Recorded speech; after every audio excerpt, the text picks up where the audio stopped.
So hello, everyone. Thanks. Welcome to this event with the co-founders of Tokyo Poetry Journal, talking with members of Writers in Kyoto. We have Jeffrey Johnson and Taylor Mignon. Thank you very much for joining us today. Thank you. So we've got the Tokyo Poetry Journal. I have maybe the latest edition, one of the most recent editions here. The journal was founded in 2015. I believe it's published biannually. I think there may also be some other special editions. I would like to hear about that from you too. It includes poetry, art, reviews, criticism.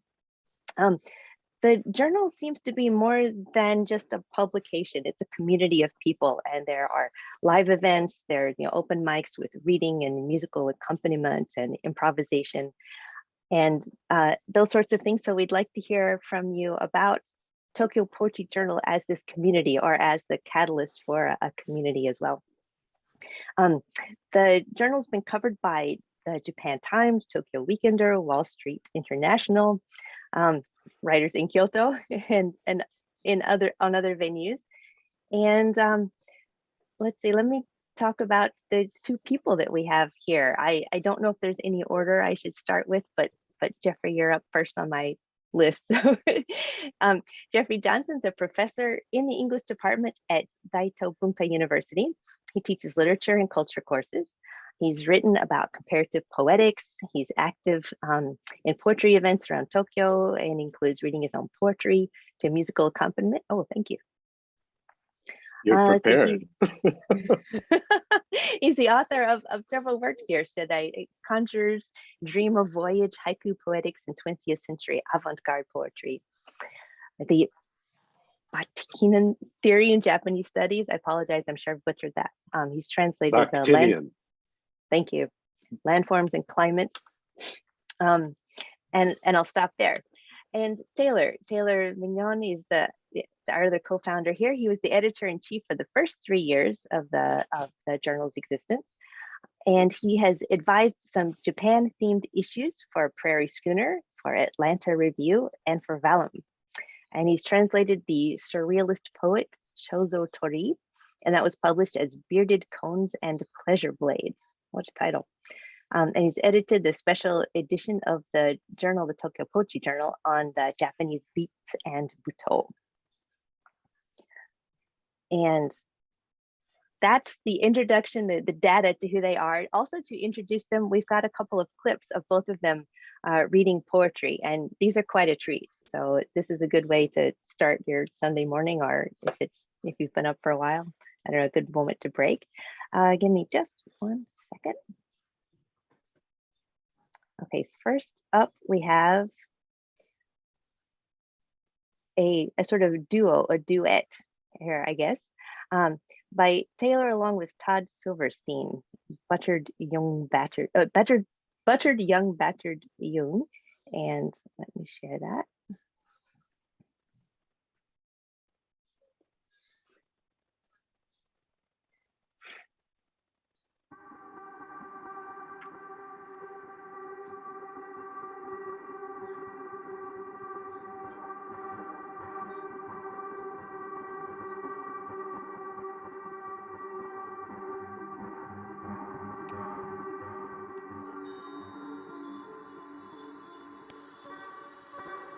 You don't have to be too quiet about this or anything. No big deal.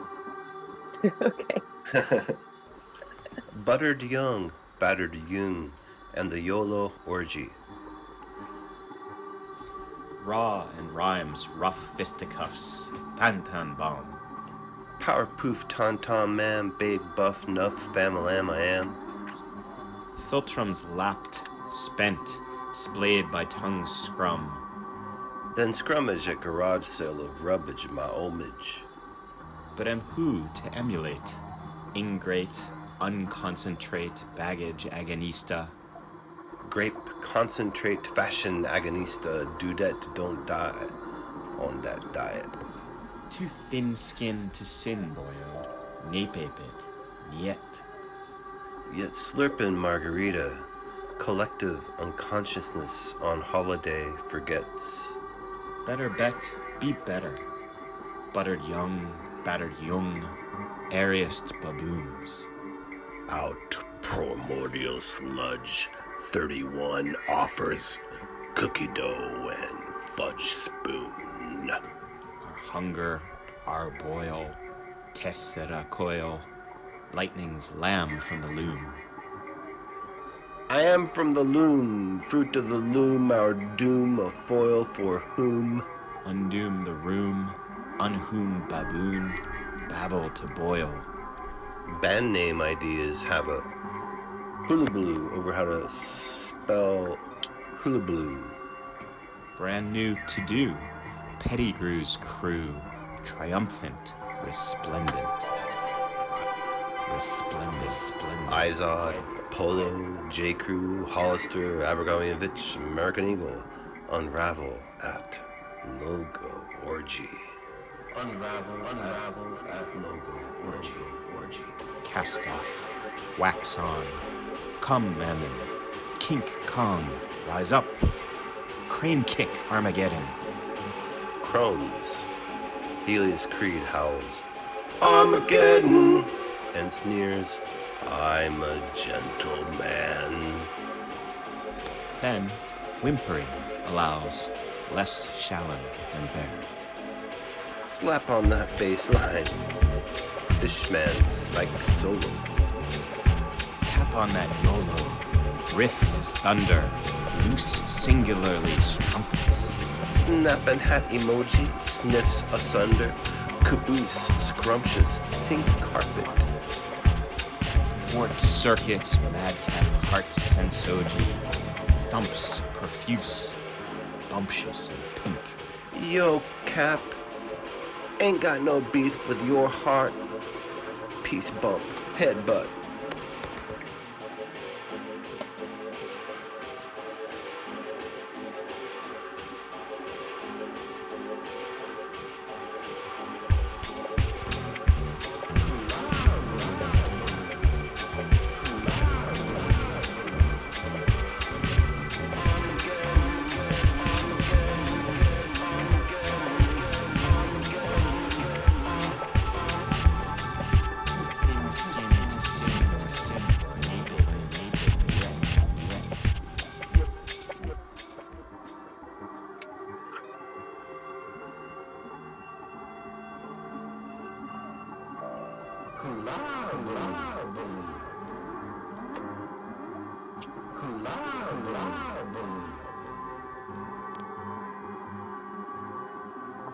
Too thin-skinned to sin, boy. Baby, yet. Yep.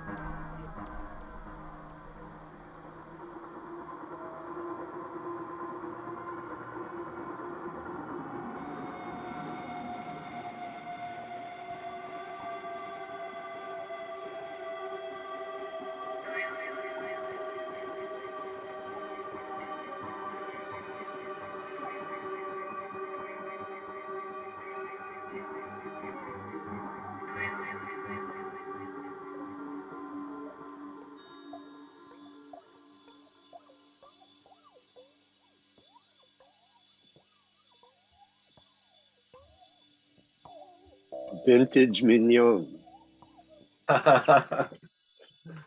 Just a little fun collaboration, I guess. Just so enjoyable to collaborate with people. It's the best thing. So that was pretty amazing. I'd like to hear about the production of that in addition to the portrait itself. But so thumbs up for that. So thanks, Taylor. Okay, number 2. Next up, we've got something from Jeffrey. Let me see. I've got to put it on the right spot to start here. All right, here we go.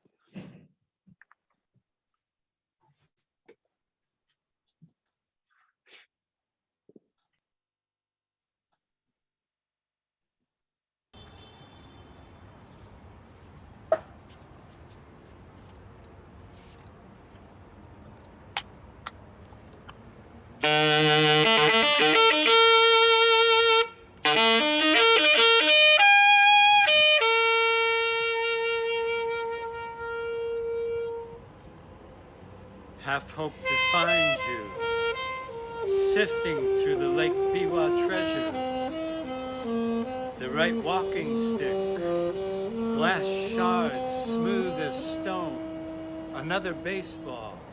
But look, rising over the mountains of June is a harvest moon.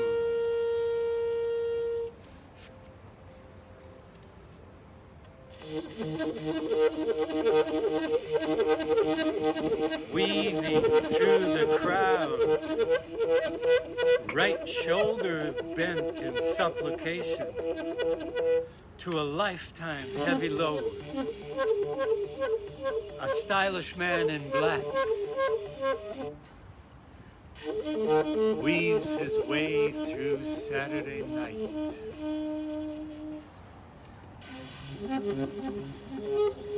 What is this? A cloud rising from the plains, piercing blue sky. A celestial body tethered to earth. Fuji-jan!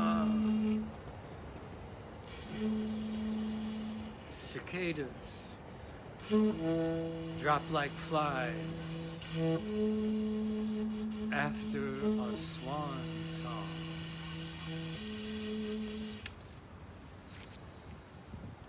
The world fit into 17 syllables, and you in this hut.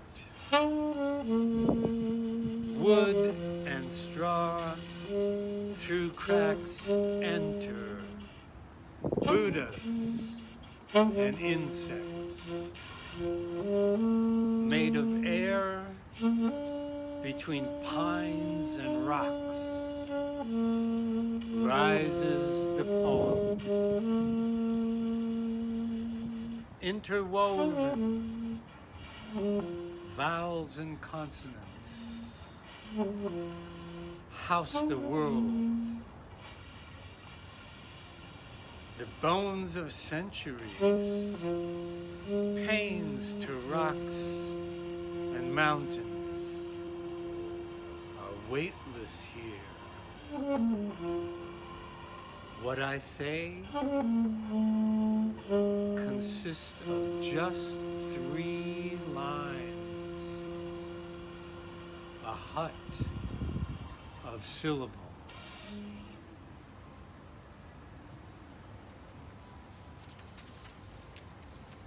Cool, cool, cool. Okay. All right, very nice. Great ending with the laugh there. Oh, you got the beat. The hut part is the last part is Bashawan. It's Octavio Paz, the Nobel Prize winning Mexican poet. And I found that in Spanish and looked for an English translation. It wasn't translated. So I translated it, and I think that might be the only time I've read it. That was lovely. So maybe we should start with poetry, the art itself, before getting into the technicalities of running a journal after hearing those. Speaking of translated poetry, the next edition up is one of translated poetry. Is that right?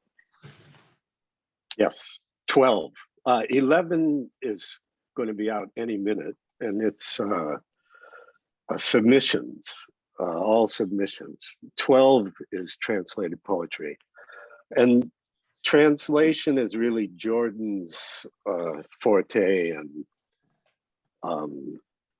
he joined us as translating editor at first.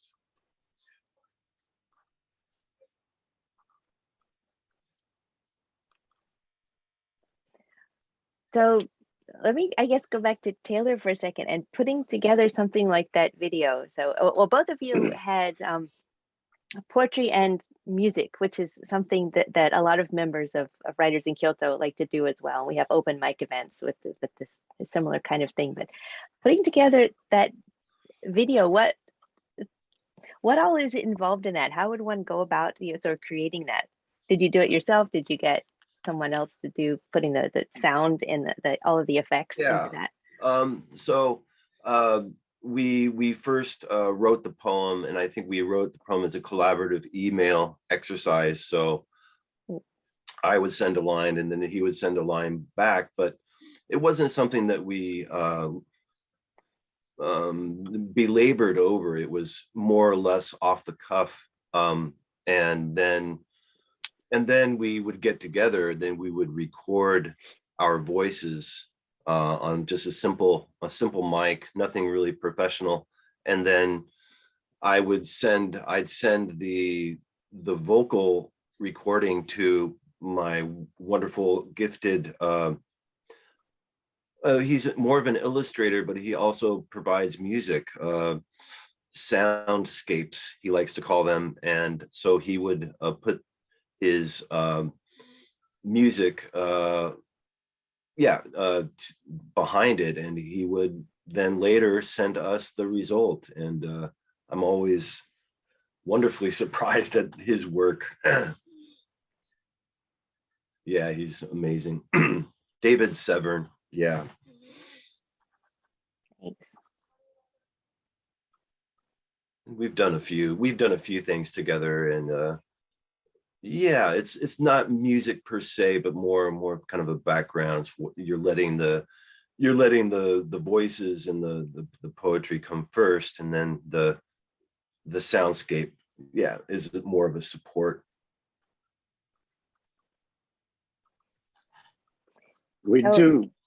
We've done similar experimentation, and particularly in conjunction with the Drunk Poets See God, which met in Bar Gari Gari.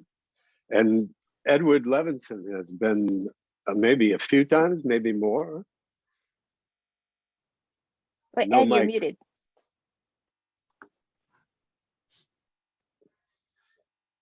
Yeah, he's been there a few times. Yes, I've been a couple times, semi-regular, because it's 2 hours away, but it's always a really good night. And that's actually how I know Jeffrey and Taylor. I met at some other events as well, but yes. Oh. Yeah, and it's all ad lib at the event. Everything's ad lib, and it's quite a bit of fun. Well, the poetry is not ad lib; it's the music with joining with the accompaniment. Yeah, that's right. So I guess maybe it's a good point to ask about sort of the flavor, or the genre is not quite the right word, but I think we got a taste from the two clips. But like on the Tokyo Poetry Journal submissions page, it says we're not so into cherry blossoms, something like that. And at least to me, my image of the journal is it's kind of edgy, I guess would be maybe the right word. Is how would you describe the poetry that appears in the journal, or the poetry of your community? And maybe if you want to correct me and say stop saying community, maybe I'm assuming something that is more than is the case. Please speak to that as well.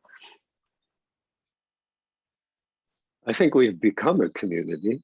And edgy, Taylor's probably the edgiest edge we have. A lot of deep wordplay, and very experimental.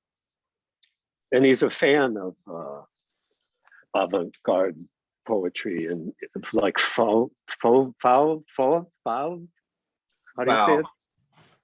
Vow. Vow. No, I was thinking of Fauva, or whatever that is. We did an experiment in one of the volumes with communally composed poetry. Well, there was the Fluxus. Fluxus. Sorry. The Fluxus poems, where we had like Shiomi Mieko,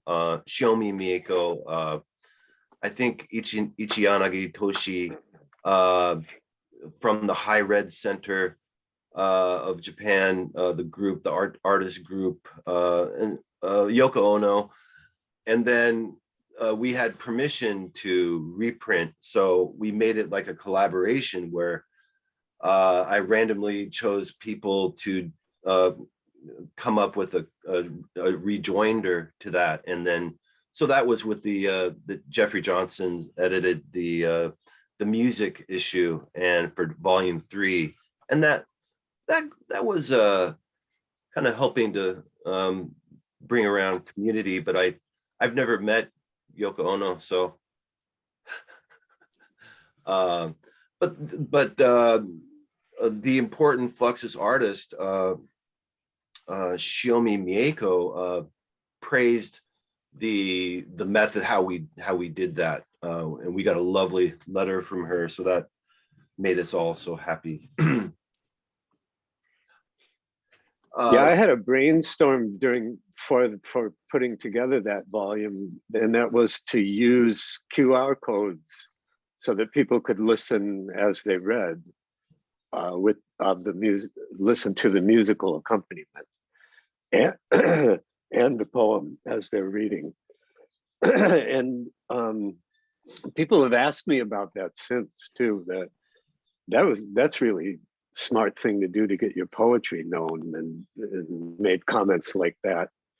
And as far as I know, it hasn't really gone beyond us, but we've continued to use it.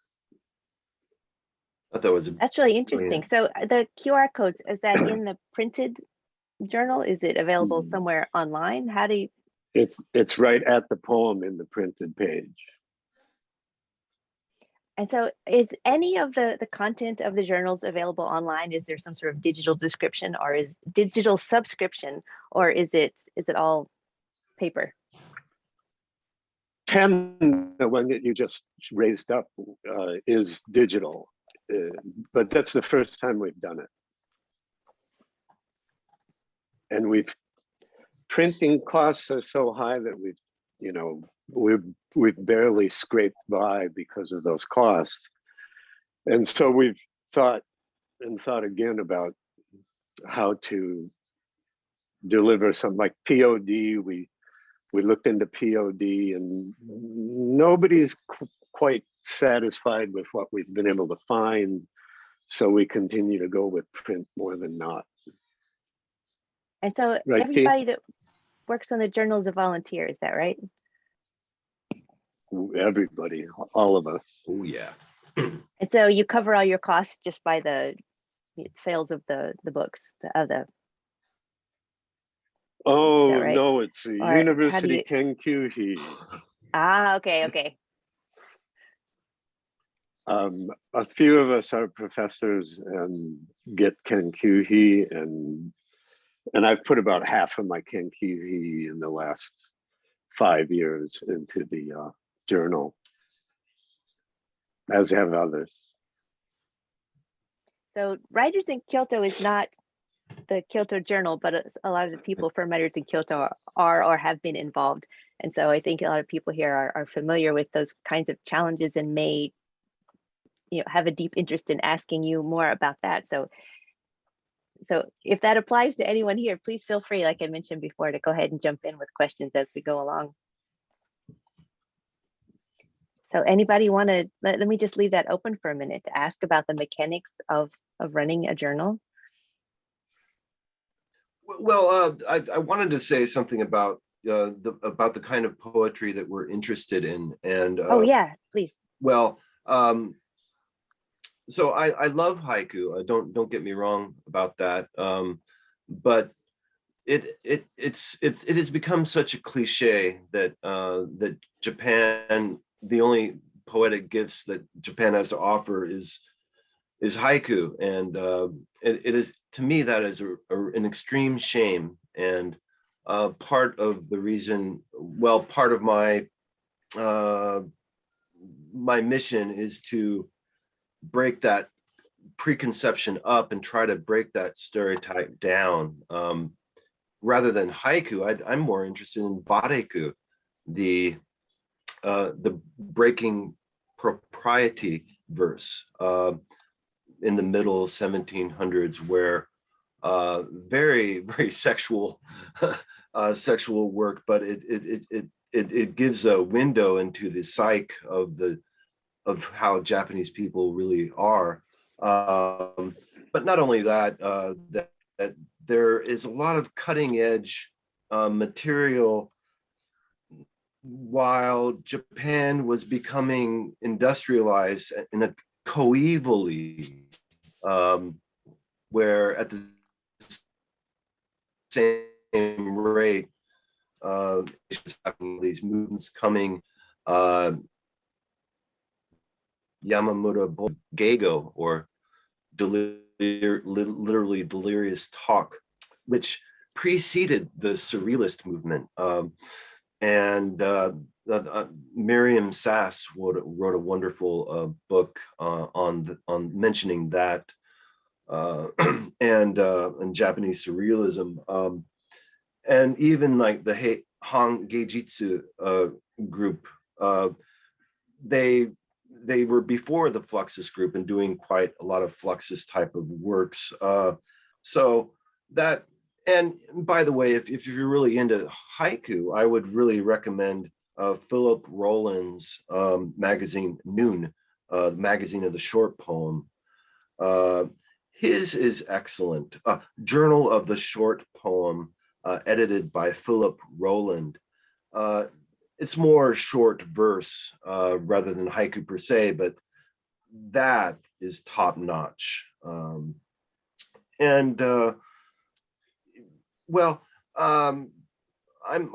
interested in the syllabic meter and how Sid Corman acquired the syllabic meter in his own verse.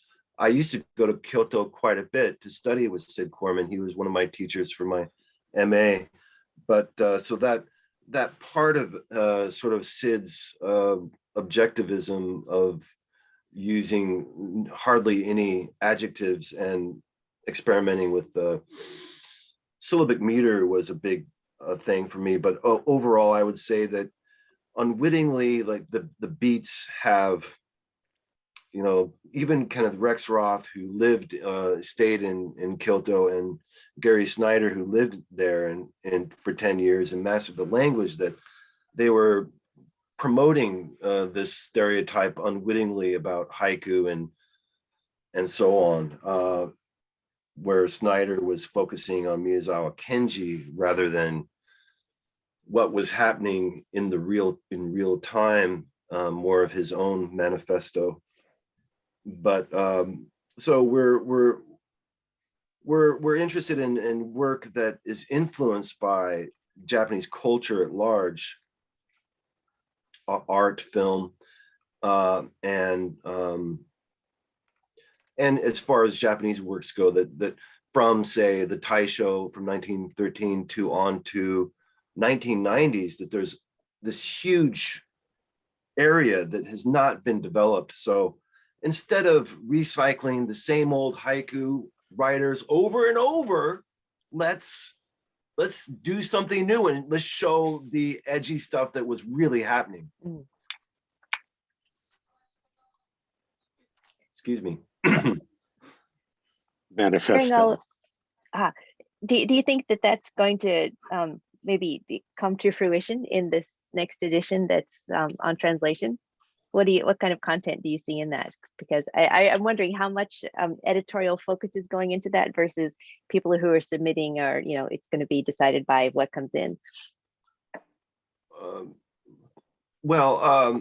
I won't be editing that issue. We have a kind of a system where we take turns with the editorial baton, so that we have different views and different styles of the editors. And Jordan, who will be spearheading the volume 12, he's quite into the spoken word and kind of the poetry slam world, which might be hard to translate, but I think that he can do that quite well. But I've sent messages to people and who I'm translators that, yeah, I'd like maybe get some Terayama Shuji in there, and let's see how it goes. Jeffrey? Volume 4 was all translation, and we had the vision in that of getting people into English that maybe hadn't been translated already, and also just getting younger poets.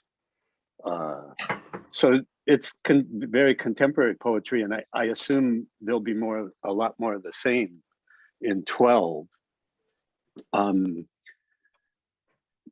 Jordan's own composition is often multilingual and full of punnery, and it's different than what he translates. He translates kind of almost anything contemporary, in my mind. Am I wrong, Jordan?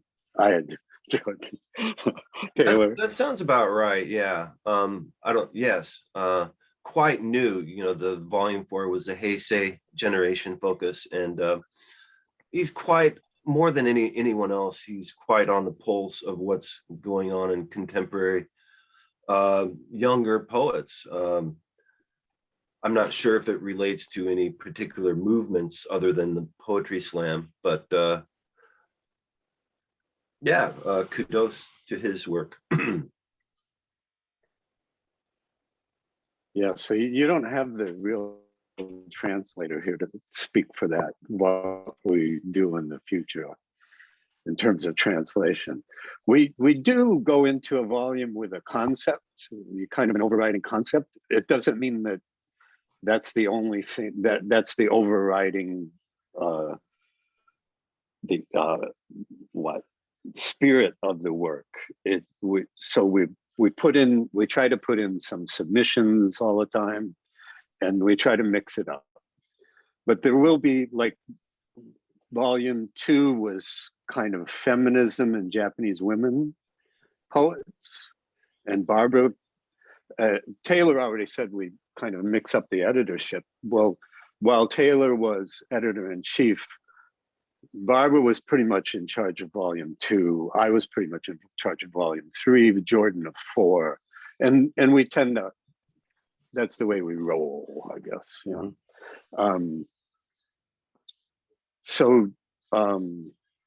while Jordan isn't here to speak for himself, we mix things up, but we usually have kind of one theme that we go into it with, and it sets a sort of tone for each volume. I'll be editor-in-chief next, and for volume 13, and 13 I want to do calamities and pandemics and such as a theme. It won't be the only thing in the volume as per usual, but it will be a major thrust. And then 14, Taylor's going to do modernism for us, along with a new editor that we have, is Zoria. What's Zoria's surname? Petkoska, I believe. She's from, God, I'm going to say, she's from Macedonia. Is the proper way to say that? Yes, she studied as part of her graduate program visual poetry in Japan. So I'm coming out with a book on visual poetry from the Val group, and there's a lot of other stuff that I'd like to use, and so she knows a lot about Japanese visual poetry that I don't know. So it's gonna focus more on visual poetry, I think. Yes, that's gonna be exciting. Sounds like you have a lot of things on different burners, a lot of things in the works, various things. So let me ask you from the perspective of someone who wants to submit poetry. I'm going to assume that may include several of us here. So you've told us you've got the different issues have different themes, and yet it's not exclusively that theme. What sort of advice do you have to us or anyone in general for submitting poetry? And do you have, so I guess the question I've got is, what are your guidelines for selecting what goes into the journal? There are some guidelines online, but they tend to be more mechanical stuff than thematic. So I don't think we make the decision together, so it's not one person deciding, oh, this goes in or that goes in. We make the decision together, and sometimes the things that I vote for get voted down, and that happens to everyone. But we have to have a majority agreement about publishing something. We don't do blind, but we, like I said, I get voted down, and that I just have to shrug it off as anyone else does, and so it's a majority decision. And I would just add to that I think we need to revise our guidelines to state that submit between 3 to 5 works. So many of our submissions have been of one poem, and it makes me think that who are we? Some kind of one-hit wonder? To really get a more of a broad range of a person's poetic ability, we need to have more than just one work.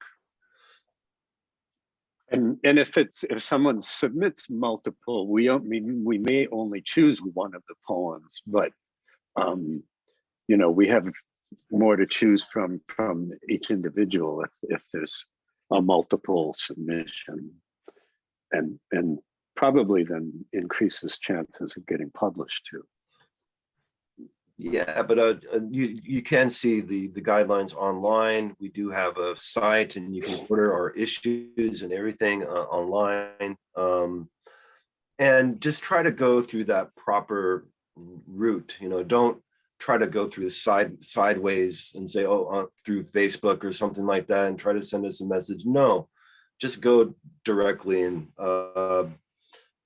submit properly. Just looking at the guidelines, really.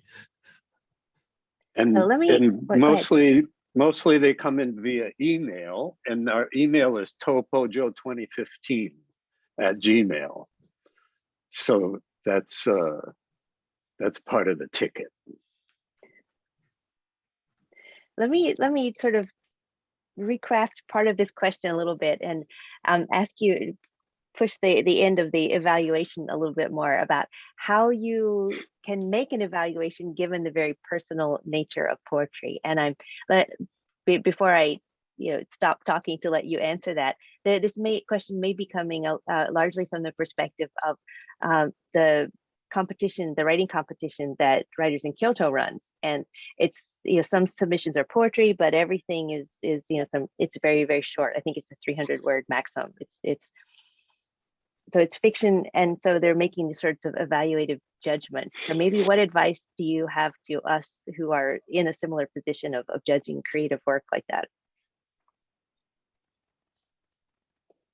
And Karen, if you want to rephrase or qualify or add to that, please do.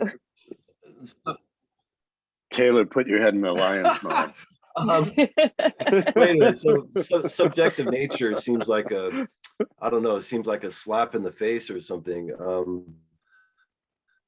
I'm not so subjective nature. I think that most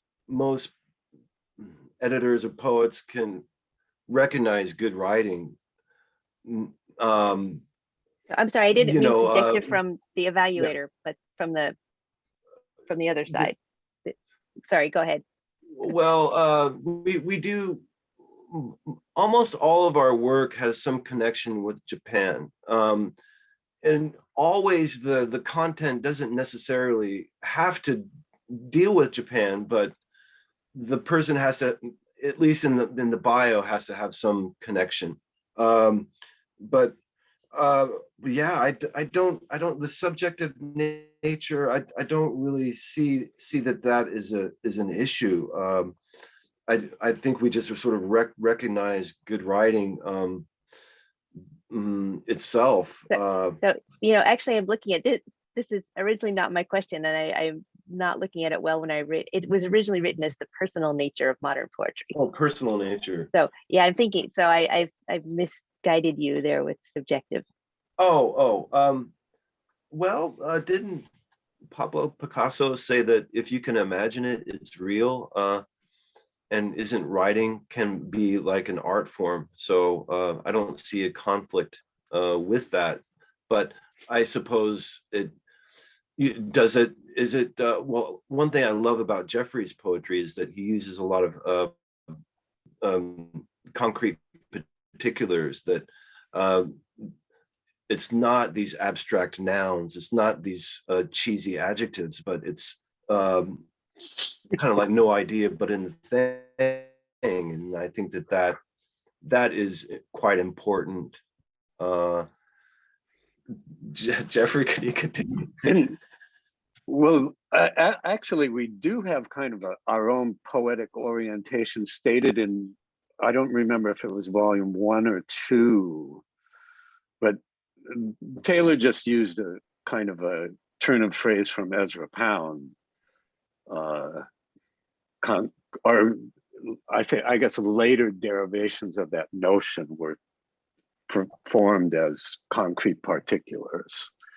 So it's not a direct quote from Ezra Pound, but boy, it's partly out of general modernist poetry, people like William Carlos Williams and Forward to the Beats. I think we're probably all children of the Beats to some degree.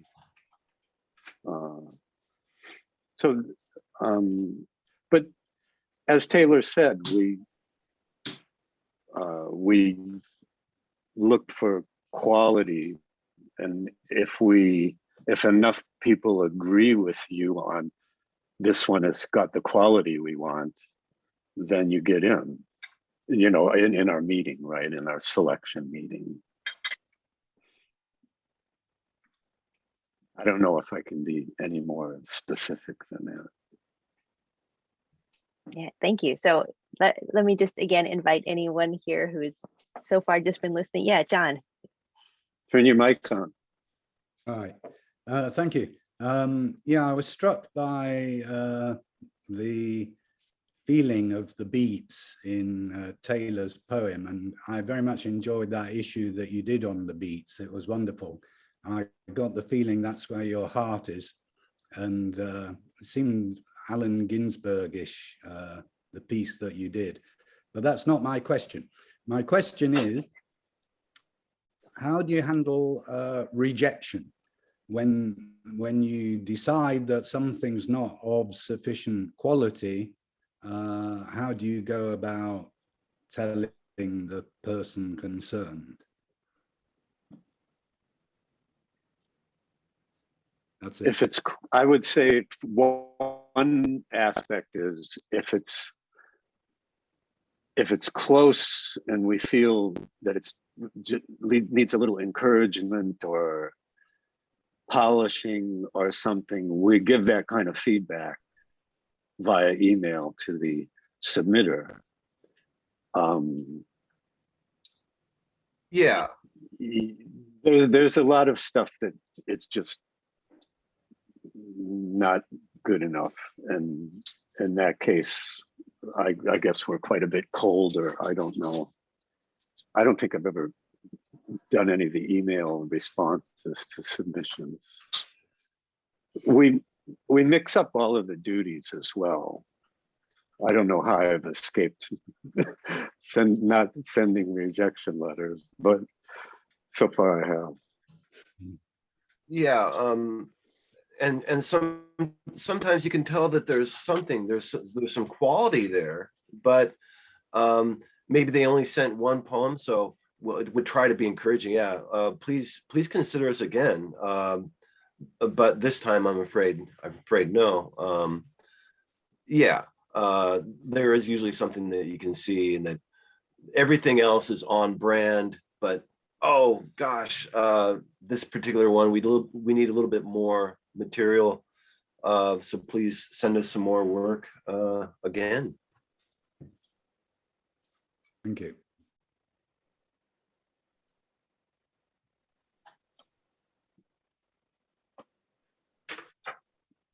All right, before we leave, oh yeah, go ahead, Ed. Edward had.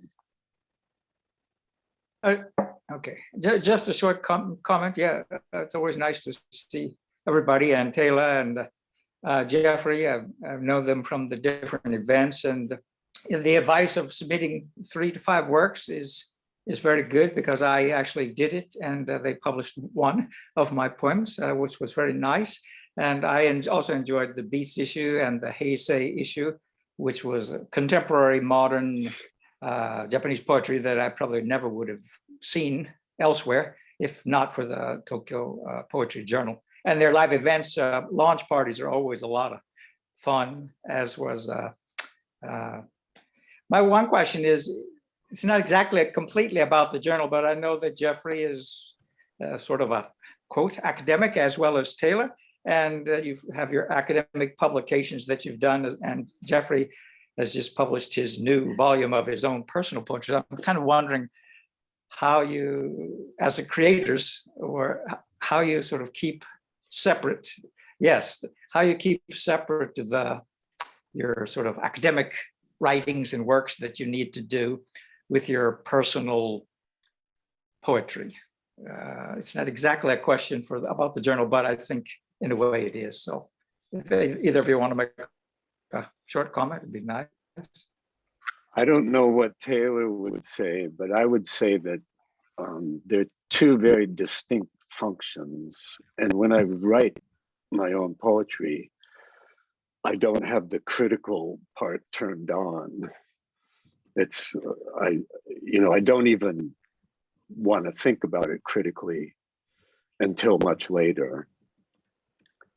And on the other hand, I feel like I have a very good critical, whether it comes to like something like a movie or something, an analytical ability that's quite good. But it's a very different function. And I would say it's not switched on when I'm creating. Thank you. Thank you. Taylor? Yeah, I'm not an academic. I just have an MA, and I've never been able to get that lucrative tenure or anything like that.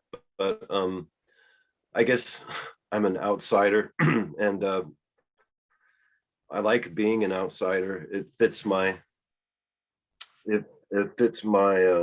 my way of looking at poetry, I guess. And as a part of the counterculture and music and art, it all works together. But as I get going, I'm in my mid 50s, but I'm still growing in that. Some of the work that I'm doing at universities is also related to my ideas about how modernist Japanese art is under acknowledged, and I think in the future there's some room for some academic interests, but that's not really my area of writing. I'm more interested in creative writing, teaching creative writing, and which is kind of in the middle between content and like linguistics, I guess. So a bit of a gray area, maybe.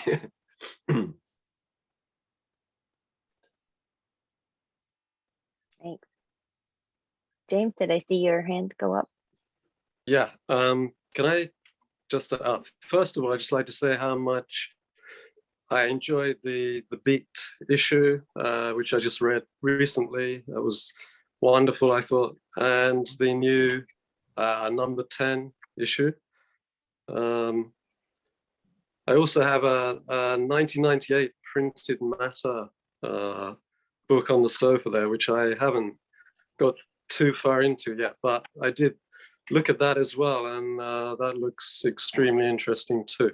But my question, I'm not sure how far it's related to the journal, the poetry journal itself, but I was wondering about maybe the live reading events that you have, perhaps your circle has, and do they occur regularly, and where? What kind of venues?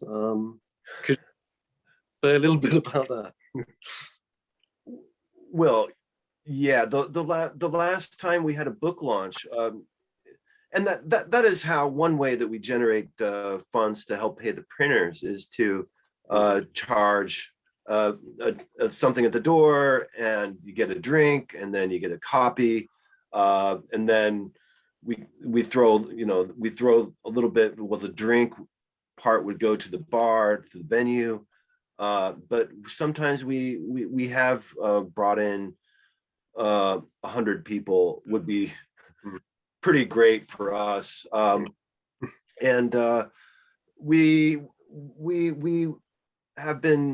we found some good places. We started off at this place called what was it? It was Las Chicas. It was below Las Chicas, Tokyo Salon, and Tokyo Salon. yeah, that was a great venue. And then things sort of fell apart. They were asking to charge us more, and even though we were bringing in all this business, and then we had the Beats in Japan, Japan and the Beats book launch in Udagawacho and Shibuya at Oru, kind of a Scandinavian microbrewery type place, and it was too small, and people were sweating, and it was a bit of a riot. And so we're constantly seeking new venues, and I think I found another one for the next one, but obviously, so that was the LGBTQ issue was number 8. I think it was number 8. 9. And that was in this amazing venue. Old house. An old house. Great. Yeah, that was incredible. But ever since then, that was like 2 years ago. And our last book launch was a lazy book launch in the park, Yoyogi Park, where people were pretty masked up, or had been vaccinated, and it's been really difficult and in some ways disheartening that we haven't been able to do the Topo Joe style of bringing in these volumes. And did people just used to turn up and perform, or did they sort of register to perform, or just? Yeah, we tried to have contributors to that particular volume read their stuff as the mainstay of it, and for several of the launches we had Sam Bennett, who's a local musician percussionist, Morgan Fisher, who's a keyboardist, played with Mata Hoople and Queen, and Shimaj, Masa Shimaj. Shimaji Masahiko, yes. Bass player. And they're all very good improvisationalists. So they welcomed the opportunity to work with us, and it really helped make the parties. Yeah. We've had some great parties. Yeah. Sounds amazing. I hope I can get to one sometime. The parties are good. The launches were really excellent. Were they? Excellent times, yeah. The music, the readings, and the atmosphere, and of taking home a book. It gives you, otherwise you may not buy the book, so it gives you a good excuse to, you get the book. And they give you the book. You pay and you get a book, or maybe 2 if you pay enough, and whatever. And, they're really fun. So yeah. Volume 6, which is another of Taylor's babies, was Butoh, and we had a Butoh dancer.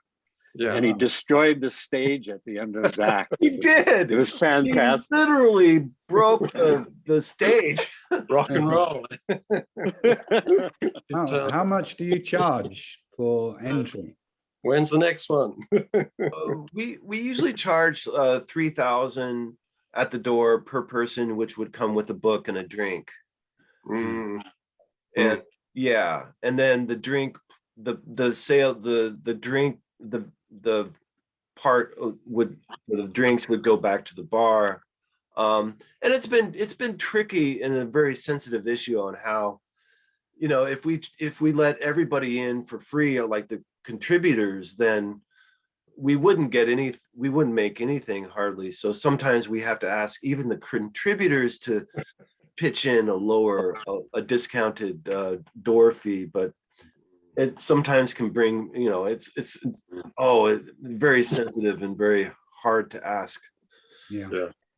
Thank you. Sounds like a lot of fun. It is. That's where the community really comes together, and where the contributors in the journal, it's just brought to life. And then some of these contributors have never done any kind of improvisation with musicians, and it's a thrill. Thank you. I'll let you So know. are all of your live events things that happen after a publication? I'm just wondering about the degree to which the live events then sort of are a catalyst towards further creation, if that's the case at all. They're almost always a launch for a volume. There has been a rare exception to that, but almost all of them have, the best ones for sure, have been a launch of a volume. So there were no regular like meetings for readings, or just for the launches, was it?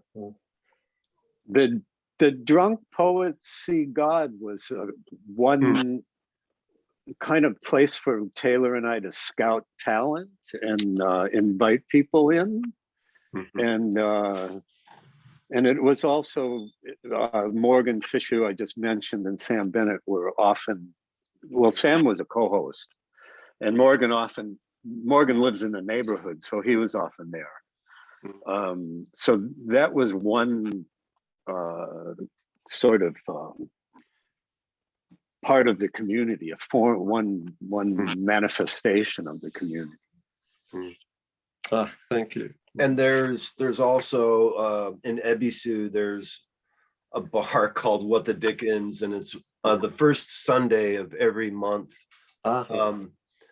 And with the MCs revolve, and it's an open mic of poetry, music, just about anything, joke, dance, but magic acts. Yeah, with Drunk Poets, the venue is quite small and intimate, and usually people would be really respectful of others and be quite quiet when a person is reading. But What the Dickens is a bit of a different story. It's an English pub. Okay. Noisy English pub. So not everybody's cuppa. So you're using the past tense with Drunk Poets. Is that a temporary casualty of the pandemic, or is it something it's not to be revived? What do you think? It's not ours to call. The hosts and the owners haven't tried to revive it. It's like, well, we hope it's temporary, but it's a little very, very small underground bar with not the greatest ventilation, obviously, and it's really a pity. But I would just second what Taylor and Jeffrey said about the other two venues. Actually, I met Taylor for the first time at the book you translated, the surrealist, the Japanese poet, I forget his name, but the book that Taylor translated. Anyway, and I said, Shozo. Yeah, and so I went. No, that was somewhere else. We met with Kevin Gray did this. At What the Dickens, yeah. What the Dickens, yeah. We started talking about Nanao Sakaki, and then we became good friends. And I said, "This is fun. And where can I meet more people who read poetry like this?" And they suggested the Drunk Poets See God, and which since I don't live in Tokyo, I'm sort of a semi-regular member, but I go. It's really good. It's nice because the audience is really attentive and it's quiet. So that What the Dickens is how many Topojo contributors would you say go to that event regularly, or is that just a kind of general event where anyone could go and read? Or yeah, it's a general event, and it usually alternates between there'll be a poetry reader and then a musician, a poetry reader and music, poetry and music on Taylor was alluding to the fact that it's kind of L-shaped, and near the bar and that part of the L, it can be very noisy. At times I try to go as much as I can.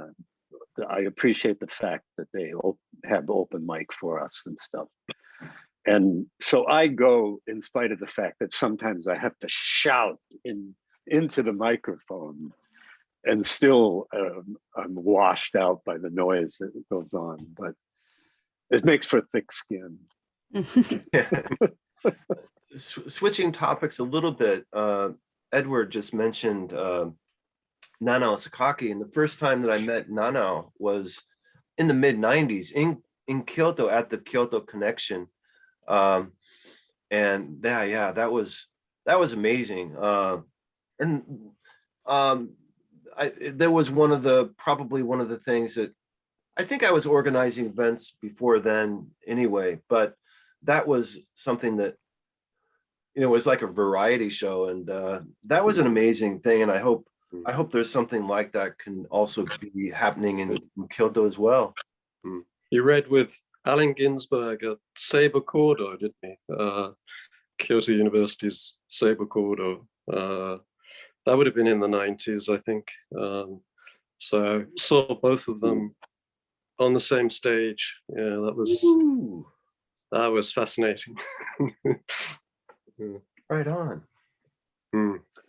I used to see Preston Hauser play shakuhachi, do Miles Davis on shakuhachi in a English pub that was on the second floor and kind of along the river. It's Pig and Whistle. Is that still? Was it a Pig and Whistle? Yeah, I think so. Is that still? Do they still have an open mic? No, they don't. No. Nothing. I don't Actually, think there's anything quite happening. Nothing's replaced Kyoto Connection, although, yeah, I'm afraid those days have gone. I think the place down the river is it was the one that was by Shijo up in Minamiza. The Gale. It was the Gale that used to do open mics back in the day. Yeah, that was probably where we saw them, which is long gone as well. The Gale's finished, so long gone. Yeah, we need. That's too bad. Need somebody to start something new. Yeah, and there's, the Hondyado. I never made it there, but I know that Kenneth Rexroth read there, and Shiraishi Kazuko, and Katagiri Yuzuru was an MC. I wish I could have seen so many things like that, but I've met with Snyder and Nanao and in Tokyo, and never met Ginsberg, but on a few occasions, Taylor and I have talked about and even planned a trip to Kyoto, and just never seemed to materialize. This going back maybe 5 years or so. Taylor? Sounds about right. Yeah. Maybe someday. Take the Topo Joe on the road event. Topo Joe. Yes. I'd go. I'll go. Yeah. Yeah, We could get Preston. Preston would do some impro on his shakuhachi. Definitely. Yeah. And we have a very good saxophonist improviser as well. Gary Taylor. Yeah. Yeah. Maybe invite Jerry Gordon from Osaka. Because when I was studying with Sid Corman in Kyoto, he mentioned Jerry Gordon, a young musician and poet. Yeah, and since we've been in contact, anyway, that doesn't really relate. Continue on. He's in volume 3. True. With musical accompaniment. I think there's great possibility there. And, even if things were to continue the same way they are now, an outdoor event could be planned for the spring. Woo. Like your Yoyogi Park. I don't know. Is there a place in Kyoto to both view sakura blossoms and not be overrun by other people? Oh. Mm. Maybe we could rent one of those big decks along the Kamo River. I think Oh, at yeah. Maruyama Park has outdoor events sometimes, like in the back, closer to the In mountain. the back. Mm. All right, there's something to keep brewing there. So one of the things that at least I think some people wanted to hear about today was the maybe more nuts and bolts of the journal and putting it out and getting it printed and getting it distributed and that kind of thing. And where do you have any outlets? Is it all online order? How does that work? It's difficult. Very. Taylor recently discovered a bookstore that's interested in at least putting some of our volumes out. But that part's been very hard, very difficult. And distribution, we take a hit on the volumes if we send them overseas. And we've sent a fair number to the UK, to the US, other parts of Europe, but it's costly. Yeah, and because we're a journal, we're a periodical, then we're not allowed to be distributed, say in Kinokuniya, somewhere like that. It has to be a book. And so I was wondering if there's a way we could fake a journal just to be a book somehow, but and we do have some books coming up, by the way, but it's really hard. There's Infinity Books in Asakusa, which has held some stuff, but we're not very good at office keeping, and we haven't heard from them. Have we sold anything? We don't even know. It's pretty much just Kenkyuhi and book launch events. That's how we get by. We might not be around for a while. I mean, in a while, who knows? I mean, we said that after volume 1 too. True. Yeah. And here we are coming up to 11. Yeah, I'm hopeful. And we want to keep that papyrus feel on our fingertips, but wishing for the best. As staff retire or lose their full-time jobs, who knows what's gonna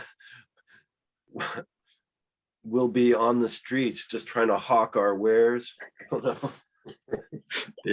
Big issue.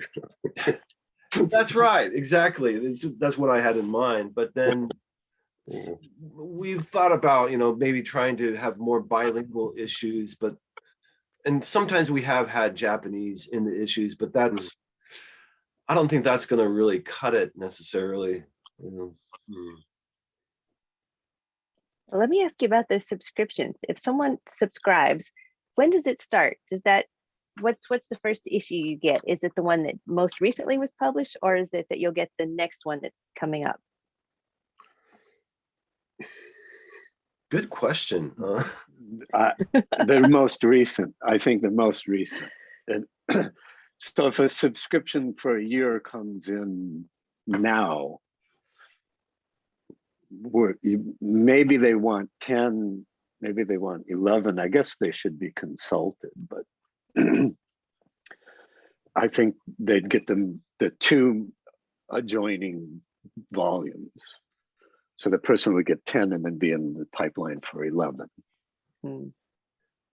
Yeah, we could probably negotiate or among ourselves. Well, you could maybe we could do that, have a free, choose one from any one that you like from the previous issues, and then or maybe we could talk about that, but not at the. Yeah, actually, I was curious about that when I ordered this one. I wasn't sure. Well, maybe I should just do the annual subscription, but would it include this one or not? Or I was a little bit mayo there. You know, there are a zillion little details like that that we haven't really thought of, and until they hit us in the face, and then we wake up. So how many decide we have to do something? Oh, generally, I don't need a number, but is that a large portion of your distribution? I've been dealing with the online stuff a lot recently, and I've been surprised at how many. There's probably, over the last 2 years, there's probably 3 people that have a 3-year subscription, but there are a good number that have a 2-year, and the 1 year, of course, is the most popular subscription. Mainly it's single volume, overwhelmingly. And there in the last couple of years, there have been the full set, you know, all 10 up till now. That's a possibility online, and there have been a couple takers on that. So is everyone that's involved, and I guess by this I mean not necessarily people who are submitting poetry, but the people who are running the journal, is everyone based in the Tokyo area? And just for example, if some members of writers in Kyoto wanted to get involved, is there any, are you looking for any new help? And if so, how would people go about getting in touch with you, or what kinds of help might you be interested in having? We always need help. And Kyoto sounds close. We have somebody in Canada at the moment. Oh. So Kyoto's easily doable, I would say. Yeah, I've thought about having what, like a Kyoto editor or somebody. That would be great. I mean, when I was putting together the Japan and the Beats in Japan issue, I wanted to know more about Honryado, and I wanted to get somebody to write about, but there just wasn't enough time to do that. And I know that was such an important institution almost, but yeah, we could always use the help. Just because we're Tokyo Poetry Journal, because we're based here. That's where we started, but we're not interested in just Tokyo only.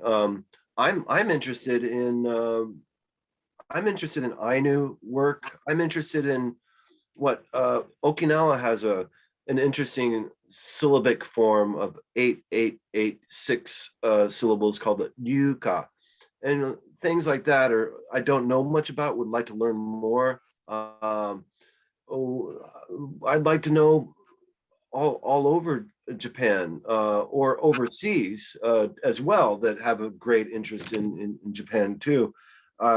For us to do our work more efficiently and higher quality, I prefer that everybody would be based around in the Kanto area at least. But yeah, we do have somebody in Canada now, so I guess some rules can be broken, but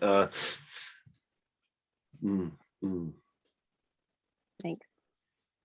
Maybe we should put a Kyoto edition on the slate for my editor-in-chief stint. Ooh, so within the next 3 years, and you guys could play a big role. Interesting idea. And then our thinking about this collaborative event, that could be the launch.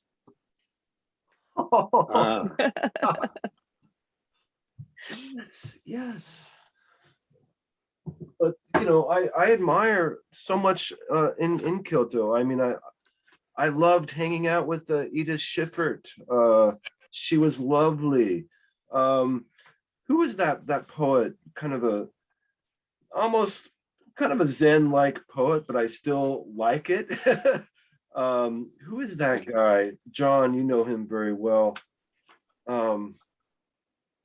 But A.J. Dickinson? Yes, AJ. I love his work. Taoist. He's Taoist. Taoist. Yeah. Thank you for correcting me.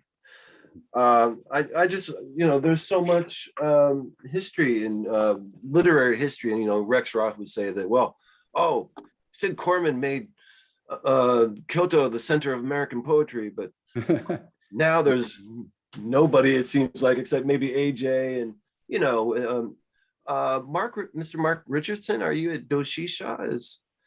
But I heard that what was his name? He did the volume about Japanese culture in American poetry. What was that guy's name? Professor name? He was a dean, I believe, or the president of Doshisha for a while.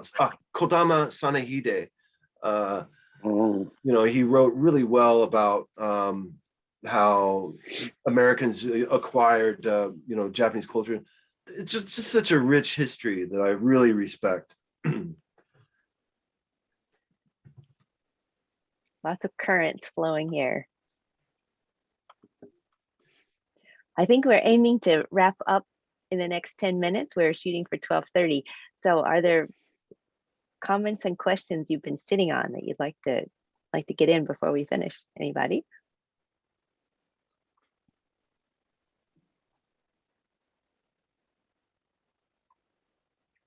Especially people who haven't spoken up yet. And Karen and John, I think both of you probably had a long list of questions, and I have probably not done them justice. So if you would like to follow up on something. Oh, you've been quite comprehensive. I think you've done an excellent job. Thanks very much indeed. Yes, thank you, Lisa.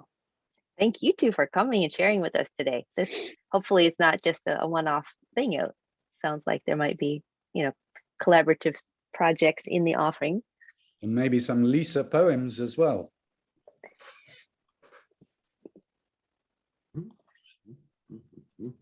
Yeah, yes. Looking forward. Forward-looking we are. All right. Well, let's all stay in touch. Let's do. All right. Thanks again for joining us today. Yeah, thank you very much indeed. Everybody can please just unmute and nice to meet everyone. Yeah. Likewise. Nice to meet you. All right. Let's wrap up, I guess. Thank you. Thank you too. All righty. Have a great day. Thank you, everyone. Nice to see you, Taylor. Thanks very much. Bye-bye. All right, man. Thanks, Ted.